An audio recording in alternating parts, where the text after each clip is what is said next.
L'offre de biens à louer dans les très grandes villes de France, elle a été divisée par 2 en l'espace de 3 ans. C'est le cas à Nice, Paris, Toulouse. Et c'est pas plus reluisant dans d'autres très grandes villes de France, par exemple à Grenoble, Lyon, Marseille et Tours.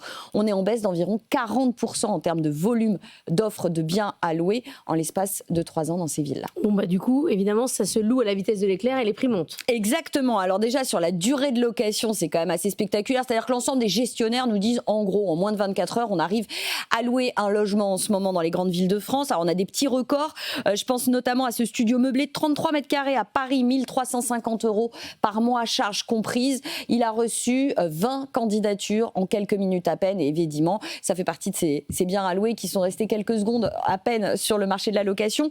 On a regardé de manière plus exhaustive avec Priceable la durée d'écoulement de ces annonces, c'est-à-dire le temps que ces annonces restent en ligne. En gros, on est sur 4 à 5 jours à Rennes, Bordeaux, Lyon, Montpellier, Strasbourg, Aix, Paris, Toulouse. Et vous le disiez, le corollaire de tout ça, c'est évidemment la hausse des loyers. En l'espace de 3 ans, on a pris 10 à 15% sur les studios à Paris, Nice, Lyon, Aix-en-Provence, Bordeaux. Alors pourquoi on a une telle hausse aussi des loyers, je voulais le dire, c'est parce qu'on a aussi de plus en plus de locations meublées avec des plafonds de loyer qui sont supérieurs là où il y a l'encadrement. Vous avez carrément, et ça c'est le site d'annonce Bien Ici qui nous a fourni ces datas-là, vous avez carrément des villes où vous avez, dans les studios, plus de meublés aujourd'hui à la location que de vides. C'est le cas à Nice, Strasbourg et Aix-en-Provence. Évidemment, Paris, c'est aussi le cas.